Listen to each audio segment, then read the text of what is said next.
जय मसीह मण्डली, हामी याकुबको पुस्तकलाई आजदेखि सुरु गर्दैछौँ। तपाईँले आफ्नो पुस्तक बाइबल याकुबको पुस्तक निकालेर पहिलो अध्यायलाई तयार पार्नुभयो भने वचन सुन्न सजिलो हुनेछ। आउनुहोस् प्रार्थना गरौँ।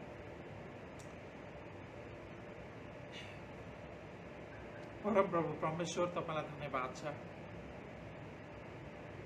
तपाईँ ज्ञान बुद्धि दिनुहुने परमेश्वर, यस समय तपाईँको वचन सुन्न, तपाईँको वचन बुझ्न हामीलाई ज्ञान बुद्धि दिनुभएको होस्। हे पवित्र आत्मा परमेश्वर, हामीलाई सहयोग गर्नुभएको होस्। परमप्रभु, मेरा चट्टान, मेरा उद्धारक, मेरा मुखका शब्द, मेरो हृदयको ध्यान तपाईँको दृष्टिमा ग्रहण योग्य हुन्। येशू प्रभुको नाममा आमेन। आउनुहोस्, म 1 पददेखि 4 पदसम्म पढ्नेछु र आज हामी 1 पददेखि 4 पदसम्मको वचन हेर्नेछौँ। परमेश्वरको वचनमा यसरी लेखिएको छ। याकुब 1 अध्याय 1 पद। परमेश्वर र प्रभु येशू ख्रीष्टको सेवक याकुबबाट ठाउँ ठाउँमा छरपष्ट भएका 12 अभिवादन। मेरा भाइ हो, तिमीहरूमाथि विभिन्न किसिमका आपद विपद आइपर्दा तिनलाई पूरा आनन्दको कुरा सम्झ, किनकि तिमीहरू जान्दछौ तिमीहरूका विश्वासको जाँचले धैर्य उत्पन्न गराउँछ। धैर्यलाई त्यसको पूरा काम गर्न देऊ, ताकि तिमीहरूमा कुनै कुराको अभाव नभएर तिमीहरू परिपक्व र पूर्ण हौ। प्रियहरू, मैले वचनको शीर्षक लिएको छु आपद विपद। आपद र विपदमा आनन्द। हामीहरूले देख्छौँ 1 पदमा याकुबले चाहिँ छरपष्ट भएर बसेका क्रिस्चियन दाजुभाइहरूको लागि लेखेको पत्र हो यो।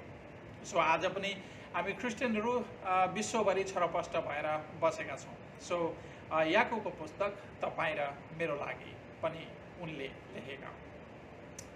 यो पुस्तकको सुरुवातबाट अन्तिमसम्म आइपुग्दा हाम्रा स्वर्गीय दाइ याकुबले जन्म, वृद्धि र विकास यी तीन कुरा मुख्य विषयमा आधारित शिक्षा हामीहरूलाई सिकाउनेछन्। जन्म, वृद्धि र विकास। हामीले 1 अध्यायको 19 पदमा हेऱ्यौँ भनेदेखि मेरा प्रिय भाइहरू, यो कुरा जान 18 पद, 19 पद होइन 18 पदमा हामीले के देख्छौँ 1 अध्यायको, उहाँले आफ्नै इच्छाले सत्यको वचनद्वारा हामीलाई जन्म दिनुभयो, यस हेतुले कि हामी उहाँको सृष्टि एक अगौटे फल जस्तो बन्न सकौँ। सो यो पुस्तकबाट हामीले 3 मुख्य विषयका शिक्षाहरू सिक्न सक्छौँ। ती 3 मुख्य विषय जन्म, वृद्धि र विकास। यहाँनिर उनले सुरु गर्छन् अचम्म तरिकाले। याकुबले वचनलाई सुरु गरेका छन्। उनले भन्छन् मेरा भाइ हो, तिमीहरूमाथि विभिन्न किसिमका आपद विपद आइपर्दा तिनलाई पूरा आनन्दको कुरा सम्झ। हेर्नु है त। अनि त्यहाँबाट 2 पदमा हेऱ्यौँ भनेदेखि हामीले धैर्यताको कुरा गर्छन् उनले। आउनुहोस् एकछिन धैर्यताको बारेमा बुझौँ। कुनै पनि कामको प्रतिफल प्राप्त गर्न धैर्यता चाहिन्छ। धैर्यता भनेको के त भन्नु जानेदेखि एकदमै अटल र स्थिर भएर कुनै कुरालाई पर्खिनु, हताश नहुनु, अथवा एक ठाउँबाट अर्को ठाउँ नसर्नु। जबसम्म प्राप्त गरिँदैन त्यो कुरामा चाहिँ दृढ भएर अटल र स्थिर रहनुलाई धैर्यता भनिन्छ। कुनै पनि कामको प्रतिफल प्राप्त गर्न त्यसैले धैर्यता चाहिन्छ। एकछिनको लागि सोचौँ, खेतीपाती उठाउन अथवा काम गरेको तनखा लिन, महिनाभरि हामीले काम गरेको तनखा लिन हामीलाई धैर्य चाहिन्छ। 1 महिनाको धैर्यता हुनुपर्छ हामीसँग। त्यस्तै खेतीपाती रोपिसकेर अथवा खेतीपाती लगाइसकेर उठाउनको लागि हामीले 3-4 महिनाको धैर्यता साथ अनि मात्रै खेतीपाती बटुल्न सक्छौँ। सो धैर्यता भनेको अति नै महत्त्वपूर्ण कुरा हो क्रिस्चियनहरूको लागि। क्रिस्चियनहरूको जीवनमा धैर्यताले एउटा ठुलो भूमिका खेलेको हुन्छ। बाइबलीय धैर्यता भनेको जस्तो सुकै परिस्थिति र आपद विपद आफ्नो जीवनमा आए पनि ख्रीष्ट विश्वासमा मृत्युसम्म स्थिर र अटल र विश्वासी रहनु। हेर्नु है त, पूर्ण रूपमा परिपक्व क्रिस्चियन बन्न, ख्रिस्ट विश्वासमा वृद्धि र विकास हुन, क्रिस्चियनहरूलाई नभई नहुने पुष्टकारी पदार्थ भनेको धैर्यता हो। धैर्यतालाई हामीले आफ्नो जीवनमा पूरा काम गर्न दियौं भने हामीलाई परिपक्व र सिद्ध क्रिस्चियन हुन धैर्यताले भरपूर सहयोग गर्दछ। किनभने 4 पदमा हेर्नुहोस्, उनले के भन्छन्? धैर्यलाई त्यसको पूरा काम गर्न दियो ताकि तिमीहरूमा कुनै कुराको अभाव नभएर तिमीहरू परिपक्व र पूर्ण हो। एउटा परिपक्व र सिद्ध पूर्ण क्रिस्चियन हुनको निम्ति हामीलाई चाहिने कुरा भनेको धैर्यता हो, चाहिने गुण भनेको धैर्यता हो, स्वभाव भनेको धैर्यता हो। हेर्नु है त, आँपको रुखले आँप फलाए चाहिँ धैर्यताको रुखले फलाउने फल क्रिस्चियन परिपक्वता र सिद्धता हो। आउनुहोस्, हामीले अलिकति धैर्यताको बारेमा, धैर्यता के हो भन्ने कुरालाई हेर्ने प्रयास गर्नु जमर्को गर्यौं। अब एउटा प्रश्न सोधौं, तर क्रिस्चियनहरूलाई धैर्यता कहिले र कुन समयमा चाहिन्छ? धैर्यता तपाईँ र मलाई कहिले र कुन समयमा चाहिन्छ? धैर्यता क्रिस्चियन जीवनको हर मोडमा चाहिन्छ प्रियहरू, हर मोडमा चाहिन्छ। जस्तो यो हामीहरूको जीवनमा सधैँभरि आवश्यक कुरा हो, तर विशेष गरेर जीवनमा विभिन्न किसिमका, यहाँनिर याकोबले के भन्छन्, विभिन्न किसिमका आपद विपद आइपर्दा, 2 पदलाई हेर्नुहोस् है, विभिन्न किसिमका आपद विपद आइपर्दा धैर्यता हामीलाई चाहिन्छ। त्यस बेलामा चाहिँ धैर्यताको सख्त जरुरी हुन्छ। हेर्नु है त, मानिसको जीवनमा नाना थरीका आपद विपदहरू आउने गर्छन्। यो आपद विपदहरू केवल क्रिस्चियनलाई मात्र होइन, सबै मानिसले आउने गर्छ। तर क्रिस्चियनहरूले आपद विपदलाई हेर्ने तरिका पनि भिन्दै छ।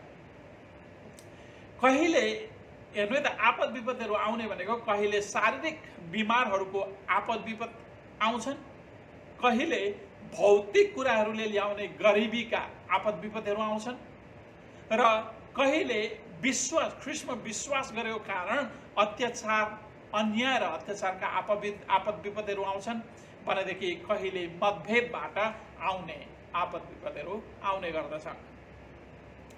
कहिलेकाहीँ आपद विपदहरू जीवन नै तहस नहस बनाउने गरी आउँछन्। हेर्नु है त, हामीले के अरे अयुबलाई हेर्न सक्छौँ। अयुबको जीवन तहस नहस बनाउने गरी आपद विपदहरू आएको पाउँछौँ। तर अयुबले त्यो आपद विपदमा स्थिर रहेर धैर्यतासँग परमेश्वरमा विश्वास गरेको, अटल र स्थिर रहेर विश्वास गरेको हामी पाउँदछौँ। त्यति बेला तपाईको जब जीवनमा तहस नहस गर्ने याकुबलाई आए जस्ता, चाहे याकुबलाई आए जस्ता आपद विपदहरू आउन् अथवा सानोतिनो आपद विपद आउन्, जस्तो सुकै आपद विपद हाम्रो जीवनमा आए पनि त्यस बेला विश्वासमा स्थिर र अटल रहन धैर्यता चाहिन्छ। जब आपद विपदहरू जीवनमा आउँछन् तब विश्वासमा स्थिर र अटल रहन गाह्रो हुने वातावरण आपद विपदले सिर्जना गर्दछ। हेर्नु है त, त्यस परिस्थितिमा नडगमगाइकन विश्वासमा अटल र स्थिर रहन धैर्यता चाहिन्छ। धैर्यताले मात्र हामीलाई त्यस अवस्थामा विश्वासमा अटल र स्थिर राख्छ। हेर्नु त, क्रिस्चियनहरूको लागि जीवनमा आउने सबै प्रकारका आपद विपद फाइदाका कुराहरू हुन् एक्चुअली। किनभनेदेखि क्रिस्चियनहरूले आपद विपदलाई सकारात्मक रूपले लिने गरिन्छ, सकारात्मक रूपले हेर्ने गरिन्छ। हेर्नु त, संसारले जस्तो होइन। किनभने आपद विपदले, हेर्नु त, किन सकारात्मक तरिकाले आपद विपदलाई हामी क्रिस्चियनहरूले हेर्ने गर्छौँ त भन्नुहुन्छ भने आपद विपदले हामीलाई परिपक्व र सिद्ध क्रिस्चियन बन्न मद्दत गर्दछ। हेर्नु है त, त्यसै कारणले गर्दाखेरि यहाँले 4 पदमा हेऱ्यो, धैर्यलाई त्यसको पुरा काम गर्न दियो ताकि तिमीहरूमा कुनै कुराको अभाव नभएर तिमीहरू परिपक्व र पूर्ण हौ। हेर्नु है त, क्रिस्चियनहरूको लागि जीवनमा आउने सबै प्रकारका आपद विपदहरू आत्मिक वृद्धि र विकास गर्न सहयोग पुर्याउने महत्त्वपूर्ण सामग्रीहरू अथवा औजारहरू हुन्। त्यसैले हाम्रा आत्मिकी दाइ याकुब भन्छन्, मेरा दिदीबहिनी र मेरा भाइ हो, तिमीहरूमाथि विभिन्न किसिमका, हेर्नुहोस् त्यहाँनिर 2 पदलाई हेर्नुहोस्, तिमीहरूमाथि विभिन्न किसिमका आपद विपद आइपर्दा तिनलाई पुरा आनन्दको कुरा सम्झ। यहाँनिर आनन्द गर भनेका छैनन्, आनन्दको कुरा सम्झ भनेका छन्। अर्कोतिर यो पनि भनेका छैनन् उनले कि ढोङ पार, केही नभए जस्तो, अथवा क्रिस्चियनलाई चाहिँ केही हुँदै हुँदैन, कुनै आपद विपदहरू आउँदै आउँदैनन् जस्तो ढोङ नपार। तर उनले के भन्छन्, आपद विपद आउँदा तिनलाई चाहिँ पुरा आनन्दको कुरा सम्झ। हेर्नु त, किनकि कारण छ। 3 र 4 पदलाई हेर्नुहोस्, कारण के हो? किनकि तिमीहरू जान्दछौ तिमीहरूका विश्वासको जाँचले धैर्य उत्पन्न गराउँछ, धैर्यलाई त्यसको पुरा काम गर्न देऊ, ताकि तिमीहरूमा कुनै कुराको अभाव नभएर तिमीहरू परिपक्व र पूर्ण हौ। हेर्नु है त। तर अर्को प्रश्न सोधौँ अब यहाँनिर, तर क्रिस्चियन जीवनमा नाना थरीका आपद विपदहरू किन आउँछन् त? हामीलाई आपद विपद आउने कुरा त हेऱ्यौँ, विभिन्न प्रकारका आपद विपदहरू आउँछन्, तर किन आउँछन् त? के छ त कारण? पहिलो कारण, क्रिस्चियनहरूको लागि सबै प्रकारका आपद विपदहरू आत्मिकी वृद्धि र विकास गर्न सहयोग पुर्याउने महत्त्वपूर्ण सामग्री भएको कारण आपद विपदहरू हामीलाई परिपक्व र सिद्ध क्रिस्चियन बनाउन हाम्रो जीवनमा आउने गर्छन्। हेर्नु है त। अब आपद विपद आउनुको कारण के हो त भन्नुहुन्छ भनेदेखि हाम्रो विश्वासको जाँच गर्न। हेर्नु है त। 3 पदलाई हेर्नुहोस्, किनकि तिमीहरू जान्दछौ तिमीहरूका विश्वासको जाँच। आपद विपदहरू विश्वासको जाँच गर्न आउँदछन्। तर यहाँनिर हामीले एउटा कुरालाई बुझ्नुपर्ने कुरा यो हो प्रिय, परमेश्वरलाई थाहा नभएर हामीहरूको विश्वासको जाँच गर्नु हुने होइन। परमेश्वरलाई थाहा छ हाम्रो विश्वास कस्तो छ भनेर। परमेश्वरलाई कुनै पनि कुरा हामीहरू कस्तो छौँ, हाम्रो विश्वास कस्तो छ, हामी कस्तो परमेश्वरमा कस्तो खालको विश्वास गर्छौँ, परमेश्वरलाई सबै कुरा थाहा छ। तर परमेश्वरले के चाहनुहुन्छ त यहाँबाट भन्दाखेरि, आपद विपदबाट हामीले आफ्नो विश्वासलाई थाहा गरेको परमेश्वर चाहनुहुन्छ। किनकि आपद विपदले तपाईँ र मलाई हाम्रो विश्वास कस्तो छ भनेर छर्लङ्ग देखाउने गर्दछ। हेर्नु है त। किनभने आफ्नो पुत्र परमेश्वरले के चाहनुहुन्छ त यी आपद विपदबाट एउटा परिपक्व र सिद्ध मानिस बनेको चाहनुहुन्छ। किनभनेदेखि आफ्नो पुत्र येशू चाहिँ प्रत्येक क्रिस्चियन परिपक्व र सिद्ध भएको परमेश्वर इच्छा गर्नुहुन्छ। त्यसैले हामी सबै क्रिस्चियनहरू राम्रो जीवनशैली, व्यवहार र आनी बानीमा निरन्तर वृद्धि र विकास भएर गएको परमेश्वर देख्न र हेर्न चाहनुहुन्छ। हेर्नु है त। दोस्रो, हाम्रो जीवनमा आपद विपदहरू हामीले ख्रिस्टमा गरेको हाम्रो विश्वास साँचो, शुद्ध, पक्का, असली हो कि होइन भनेर हाम्रो विश्वासको पारख गर्न, हाम्रो विश्वासको जाँच गर्न आउने गर्दछन्। 3 पदलाई हेर्नुहोस्। सजिलो उदाहरण लिऊ। हेर्नु त। नेपाली क्रिस्चियन समाजमा पास्टरलाई पास्टर बाबा भनेर सम्बोधन गर्ने चलन छ। चलन अनुसार क्रिस्चियनहरूले पास्टर बाबा भनेको हुन सक्छ। के अनुसार? चलन अनुसार। हेर्नु है, चलन अनुसार कसैलाई पास्टर बाबा भनेर भन्नु र बुझेर पास्टर बाबाको चाहिँ अर्थ बुझेर पास्टर बाबा भन्नुमा फरक हुन्छ। थाहा पाइसक्नु भयो होला। मैले भनिराख्नु पर्दैन, त्यहाँभन्दा स्पष्ट पार्नुपर्छ जस्तो लाग्दैन मलाई यो कुरामा। किनभने हामी सबै बुझ्नेछौँ, जान्नेछौँ, राइट? किनभने कति प्राय कुराहरू हामीहरूले मान्छेलाई पछ्याउने गर्छौँ, मान्छेलाई पछ्याएर बोल्ने गर्छौँ, मान्छेलाई पछ्याएर भन्ने गर्छौँ। पछ्याएर भन्नु र बुझेर भन्नुमा फरक हुन्छ। हेर्नु त। पास्टर बाबा भनेर पास्टरलाई सम्बोधन गर्ने सबै क्रिस्चियनहरूको हृदयमा पास्टर बाबाप्रति हुनुपर्ने साँचो, शुद्ध, पक्का, असली मान र सम्मान, इज्जत र आदर अनि प्रेम र स्नेह नहुन सक्छ। किनकि उसले मानिसले भनेको सुनेर भनेको हुन सक्छ, उसले बुझेर नभनेको हुन सक्छ। हेर्नु है त, कुनै पनि सम्बन्धको अर्थ हुन्छ प्रियहरू, सम्बन्ध अर्थहीन सम्बन्ध कुनै पनि हुँदैन। त्यसैले हामीहरूले कहिल्यै पनि कसैको पछि लागेर कुनै सम्बन्ध स्थापित गर्ने प्रयास गर्नु हुँदैन। सम्बन्ध स्थापना गर्ने भनेको बुझेर हो, आफैले बुझेर सम्बन्धलाई स्थापना गरिन्छ, आफैले जानेर सम्बन्धलाई स्थापना गरिन्छ। हेर्नु है त, मालाकीको पुस्तकमा परमेश्वरले इस्राएलीहरूलाई यसरी भन्नुभयो, छोराले बाबुको र नोकरले मालिकको मान गर्छ। यदि म बाबु हो भने मलाई दिनुपर्ने मान खोइ त। सम्बन्धमा सम्बन्धको अर्थ हुन्छ, सम्बन्धसँगै मान र मर्यादाको कुरा आउँछ। हेर्नु है त, यदि म मालिक हो भने मेरो आदर खोइ त। सर्वशक्तिमान परमप्रभु भन्नुहुन्छ, ए पुजारीहरू, तिमीहरू नै मेरो नाउँको अवहेलना गर्छौ। हेर्नु है त, के अरे मालाकीको पुस्तकमा कसरी उनीहरूले अवहेलना गरेका थिए परमेश्वर नाउँको भन्नुहुन्छ भनेदेखि, उनीहरू परमेश्वर पितालाई पिता भनेर त भन्थे, बुबा भनेर भन्थे, मालिक भनेर भन्थे, तर उहाँको अधीनमा बस्दैनथे, उहाँको आज्ञा पालन गर्दैनथे, उहाँले दिनुभएका नियमहरू पालन गर्दैनथे। उनीहरू खालि परमेश्वरको विपरीत कामहरू गरेर हिँड्थे,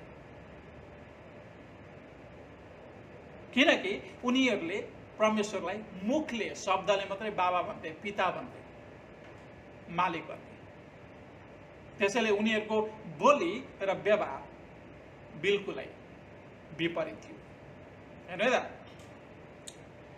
मालाकीको पुस्तकले भने चाहिँ यस संसारमा येशू प्रभुले पनि यो कुरा भन्नुभएको छ, प्रभु प्रभु भनेर झुठो नाता गाँस्ने र ओठले झुठो र देखावटी आदर गर्ने कपटी, झुठा र नाटकीय मानिसहरू प्रशस्त छन्। ओठले ठिक्क पार्छन्, व्यवहार ओठको बिल्कुलै विपरीत हुन्छ।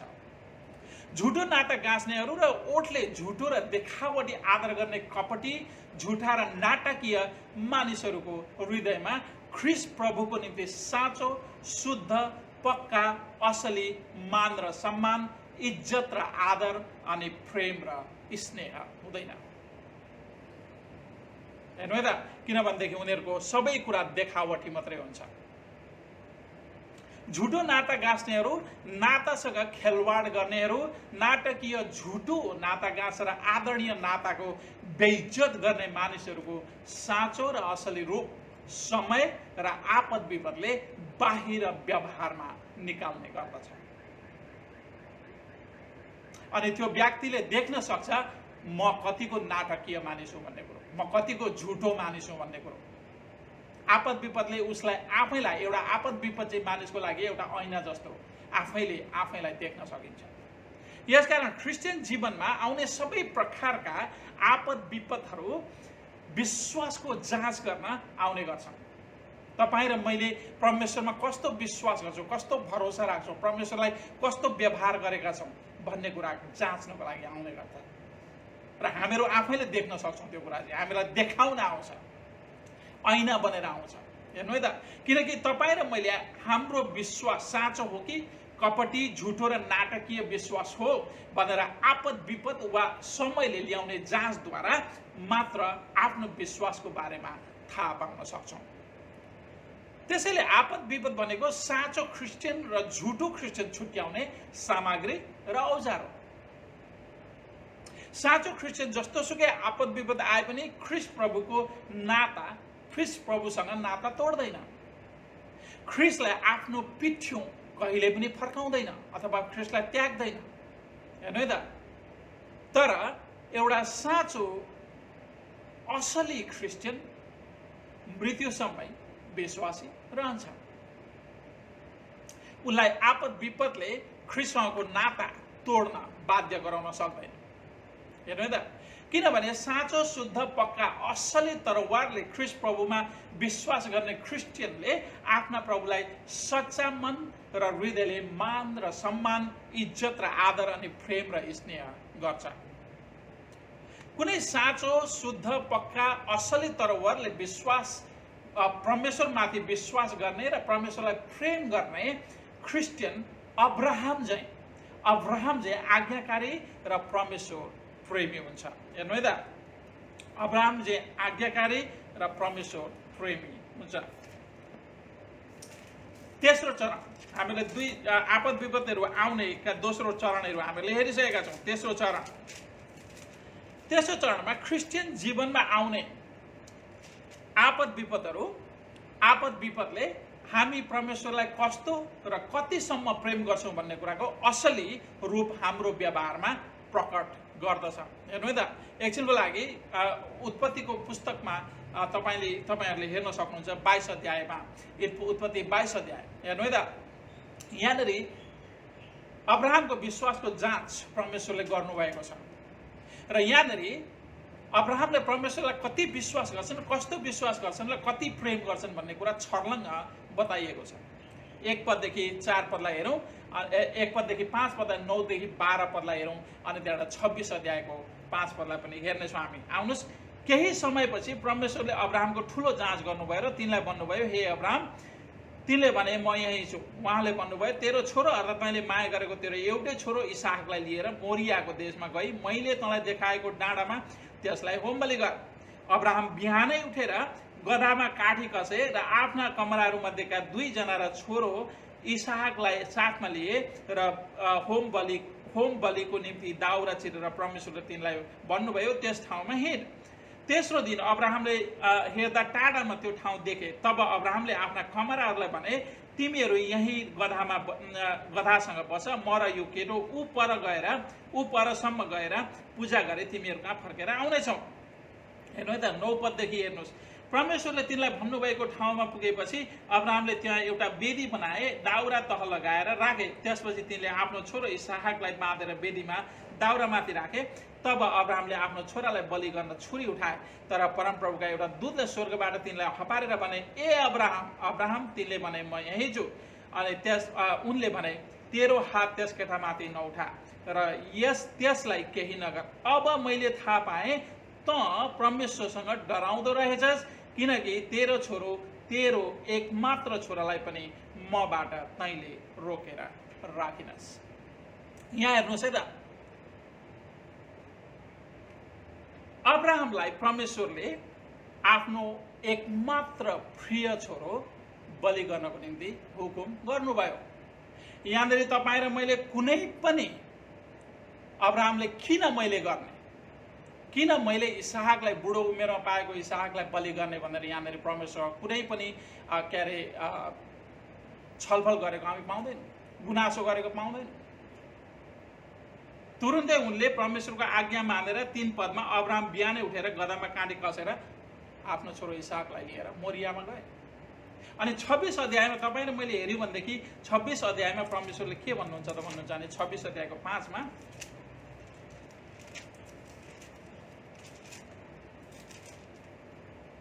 यसरी परमेश्वरले भन्नुभएको छ 5 पदमा, किनभने अब्राहमले मेरो वचन पालन गर्यो र मैले दिएका आदेशहरू, मेरा आज्ञाहरू, मेरा नियमहरू र मेरा विधि विधानहरूको प्रतिपालन गर्यो। हेर्नु है त, किनभनेदेखि अब्राहमले आफ्नो प्रिय छोरो इसाकलाई भन्दा परमेश्वरलाई धेर प्रेम गर्थे, जसले उनलाई इसाक दिनुभयो, जसले उनलाई बुढेसकालमा इसाक दिनुभयो, उनलाई त्यो परमेश्वरलाई अब्राहमले प्रेम गर्थे। प्रिय मण्डली, कुनै पनि साँचो, शुद्ध, पक्का, असली नाता र सम्बन्ध नेपाली क्रिस्चियन समाजमा पास्टरलाई पास्टर बाबा भन्ने चलन र नियम पूरा गर्न पास्टरलाई पास्टर बाबा भनेर पास्टरसँग अर्थहीन नाता र सम्बन्ध गाँसे चाहिँ परमेश्वरसँग नाता गाँसिँदैन। किनभनेदेखि सम्बन्धको अर्थ हुन्छ, हेर्नु है त, नाता र सम्बन्धको मूल्य हुन्छ, नाता र सम्बन्धको कदर हुन्छ, नाता र सम्बन्धको इज्जत हुन्छ। कुनै पनि साँचो ख्रिस्टियनले परमेश्वरलाई पिता भनेर सम्बोधन गर्छ भने सम्पूर्ण हृदयले, आफ्नो सारा हृदयले, सम्पूर्ण हृदय, प्राण, समझ र शक्तिले अब्राहमको चाहिँ परमेश्वरलाई प्रेम गर्छ। इभन आफ्नो सबैभन्दा प्रिय कुरो पनि परमेश्वरको निम्ति अर्पण गर्न पछि हट्दैन। अब्राहमको चाहिँ आफ्ना पिताको आदर, इज्जत, सम्मान गर्छ। पिताका आज्ञा पालन गर्छ। अब्राहमले चाहिँ नाता र सम्बन्धलाई बचाइराख्न आफ्नो सबैभन्दा प्रिय कुरा पनि परित्याग गर्न सधैँ तत्पर रहन्छ। त्यो हो साँचो विश्वास। तर जब आपद विपदहरू आइपर्छन्, यहाँनिर हेर्नुहोस् अब्राहमलाई कस्तो ठुलो आपद आइपरेको। आफ्नो छोरो बलि चढाउनु भनेको सानो आपद होइन, एउटा बाउको निम्ति, हेर्नु है त। तर अब्राहम त्यो आपद विपदमा पनि धैर्य रहे, परमेश्वरमा विश्वास गरे, किनकि उनलाई थाहा थियो परमेश्वरले इसहाकलाई अब्राहमलाई फेरि पनि दिनुहुनेछ।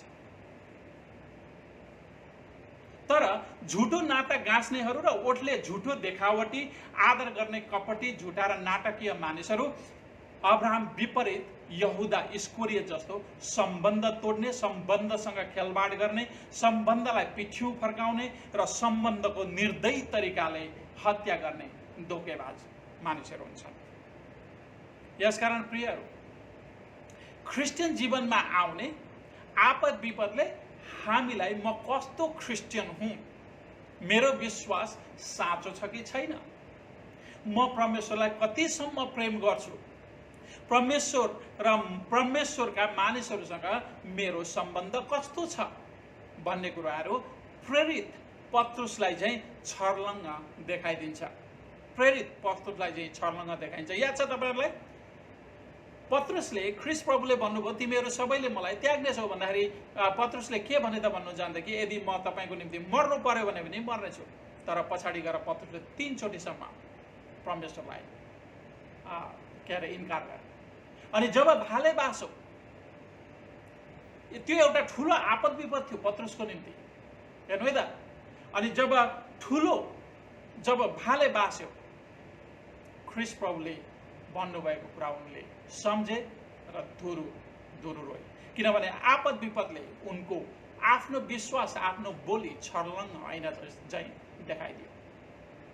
हेर्नु है त, आपद विपदले हामीलाई आफैलाई म कस्तो खालको क्रिस्चियन हुँ, म कस्तो खालको मैले कस्तो विश्वास गर्छु परमेश्वरलाई, अथवा परमेश्वरलाई म कति प्रेम गर्छु भन्ने कुरा छर्लङ्ग ऐना झैँ मलाई देखाउने काम गर्दछ। यसकारण आपद विपदले हामीलाई हाम्रो असली रूप देखाइदिने भएको हुँदा हामीले सुध्रिने मौका पाउँछौँ। देख्दै हुनुहुन्छ त? त्यसैले आपद विपदहरू राम्रा कुरा हुन्, क्रिस्चियनको लागि हामीहरूले सकारात्मक रूपले लिने गर्छौँ। हेर्नु है त, अब्राहम चाहिँ सम्पूर्ण हृदयले, प्राण, समझ र शक्तिले परमेश्वरलाई प्रेम गर्ने मानिस बन्ने एउटा मौका हामीहरूले पाउँछौँ। अब्राहमको चाहिँ आफ्ना पिता परमेश्वरको आदर, इज्जत, सम्मान गर्न सिक्ने मौका पाउँछौँ। परमेश्वर पिताका आज्ञा पालन गर्ने र अब्राहम चाहिँ नाता र सम्बन्धलाई बचाइराख्न आफ्नो सबैभन्दा प्रिय कुरा पनि परित्याग गर्न सधैँ तत्पर रहने परिपक्व र सिद्ध मानिस बन्न हामीहरूले सिक्छौँ। यसकारण हाम्रो जीवनमा आउने विभिन्न किसिमका आपद विपदहरू हाम्रा फाइदाको लागि हुन्, किनभने आपद विपदले हामीलाई हामीमा भएका कमी कमजोरीहरू देखाइदिन्छ ऐनामा जस्तो। परिणाम, कमी र कमजोरीहरूबाट सुध्रिने अवसर हामीले पाउँछौँ। ख्रीष्ट विश्वासमा मृत्युसम्मै स्थिर र अटल रहने विश्वासी बन्ने मौका पाउँछौँ। हाम्रो कमी र कमजोरी पश्चाताप गरेर फेरि पनि परमेश्वरमा फर्कने मौका पाउँछौँ।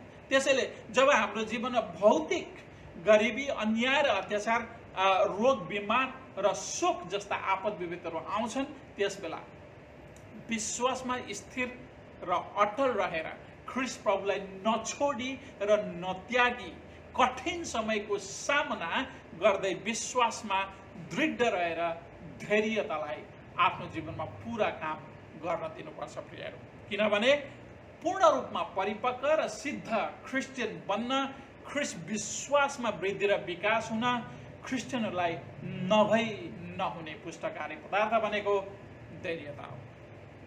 धैर्यतालाई हामीले आफ्नो जीवनमा पूरा काम गर्न दियौँ भने हामीलाई परिपक्व र सिद्ध क्रिस्चियन हुन भरपूर सहयोग गर्नेछ। किनभने धैर्यताले फलाउने फल क्रिस्चियन परिपक्वता र सिद्धता हो। त्यसैले यहाँनिर याकुबले 2-4 पदमा भन्छन्, मेरा भाइ हो, तिमीहरूमाथि विभिन्न किसिमका आपद विपद आइपर्दा तिमीलाई पुरा आनन्दको कुरा सम्झ, किनकि तिमीहरू जान्दछौ तिमीहरूका विश्वासको जाँचले धैर्य उत्पन्न गराउँछ। धैर्यलाई त्यसको पुरा काम गर्न देऊ, ताकि तिमीहरूमा कुनै कुराको अभाव नभएर तिमीहरू परिपक्व र पूर्ण हौ। अनि त्यसै गरेर 12 पदमा उनले फेरि पनि भन्छन्, 12 पदमा यसरी भन्छन्, त्यो मानिस धन्यको जो आपद विपदमा स्थिर रहन्छ, किनकि जाँचको सामना गरिसकेपछि त्यसले जीवनको त्यो मुकुट पाउनेछ जो परमेश्वरले उहाँलाई प्रेम गर्नेहरूलाई दिने प्रतिज्ञा गर्नुभएको छ। आउनुहोस् प्रियहरू, प्रार्थना गरौँ। परमप्रभु परमेश्वर, तपाईँलाई धन्यवाद छ,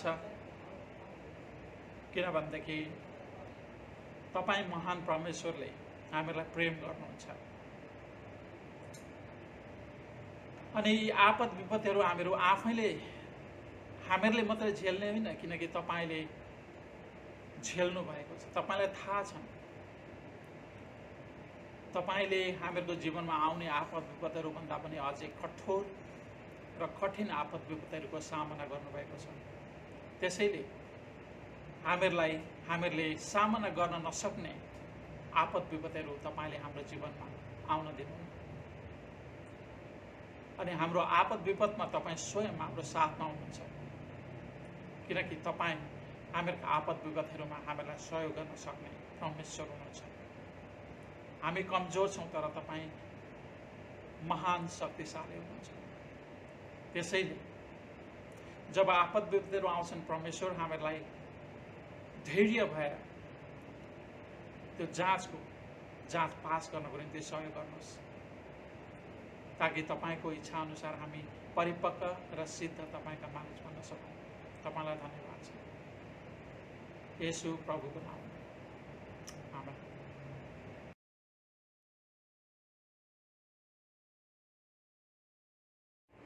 ख्रिस्टप्रेमी सन्तहरू, जय मसीह। फेरि पनि म तपाईँहरूको माझमा छोटो सूचना लिएर उपस्थित भएको छु। आशा छ हामीहरूले पूर्ण रूपमा रेस्ट गरिसकेका छौँ क्रिसमसदेखि न्यू इयरसम्म। अब फेरि पनि हामीहरूले सङ्गतिहरू, जुम सङ्गतिहरू पुनः सञ्चालन गर्ने जमर्को गरिरहेका छौँ। र विशेष गरेर मलेसियामा रहनुहुने सबै क्रिस्चियन मित्रहरूलाई के भन्न चाहन्छु भने, हाम्रो सङ्गति सुरु भइसकेको छ मण्डलीमा। त्यसैले तपाईँहरू हामीसँग सहभागी हुन सक्नुहुनेछ। प्रत्येक आइतबार बिहान 10 बजेदेखि हाम्रो सेवा सङ्गति सुरु हुने गर्दछ। सो तपाईँहरूलाई के भन्न चाहन्छु भनेदेखि, आउनुहोस् र हामीसँग सेवा गर्नुहोस्। अनि अनलाइन मार्फत हामीसँग जोडिनुभएका सम्पूर्ण ख्रिस्ट प्रेमीहरूलाई के सूचना छ भन्नुहुन्छ भनेदेखि, आउने हप्तादेखि तपाईँहरूले वचन मात्र अनलाइनमा पाउनुहुनेछ, अथवा प्रार्थनाका सेवाहरू हामीहरूले कटौती गरेका छौँ। किनभनेदेखि तपाईँहरू पनि आफ्नो आफ्नो मण्डलीमा आराधना गरि नै रहनु भएको छ। त्यसैले हामीहरूले वचन मात्र राख्ने जमर्को गरेका छौँ आउने आइतबारदेखि, र तपाईँहरूले वचन मात्र सुन्नुहुनेछ आइतबार। तर वचन त्यही समयमा 10 बजी तपाईँहरूले पाउनुहुनेछ युट्युबद्वारा। जुम अनलाइन सङ्गतिहरू हामीहरूले अहिलेसम्म स्थगित राखेका छौँ, तर अब आउने 17 तारिक, जनवरी 17 तारिक सोमबारबाट हाम्रो जुम प्रार्थना सङ्गति फेरि पनि सुचारू हुनेछ। र आशा छ तपाईँहरू सबै फेरि पनि हामीसँग सङ्गतिमा जोडिनुहुन्छ भन्ने हामीले धेरै प्रार्थना र आशा राखेका छौँ। त्यसै गरेर सोही हप्ता 17 तारिक हामीहरूको प्रार्थनाको सङ्गति सुरु हुन्छ भनेदेखि 20 तारिक, त्यही हप्ता 20 तारिक बाइबल अध्ययन पनि हाम्रो सुरु हुनेछ। अनि त्यहाँबाट त्यही हप्ता तपाईँको 22 तारिक, 17 तारिक प्रार्थनाको सङ्गति, 20 तारिक बाइबल अध्ययन र 22 तारिक हामीहरूको अर्को बाइबल अध्ययनमा हामी भेला हुनेछौँ। तर यो चाहिँ अलिकति भिन्नै प्रकारको बाइबल अध्ययन हुनेछ। सो हामीहरूका अनलाइन सङ्गतिहरू अब आउने हप्तादेखि 17 तारिक 20 तारिक र 22 तारिक पुनः सञ्चालन हुनेछ। तर हामीहरूको अलिकति समयमा हामीले फेरबदल गरेका छौँ र त्यो समय रहनेछ बेलुका 9 बजेदेखि। बेलुका 9 बजेदेखि आशा छ तपाईँहरू सबैसँग फेरि पनि सङ्गति गर्ने ठुलो प्रार्थना र आशा गरेका छौँ। परमेश्वरले तपाईँहरू सबैलाई आशिष दिनुभएको होस्। धन्यवाद।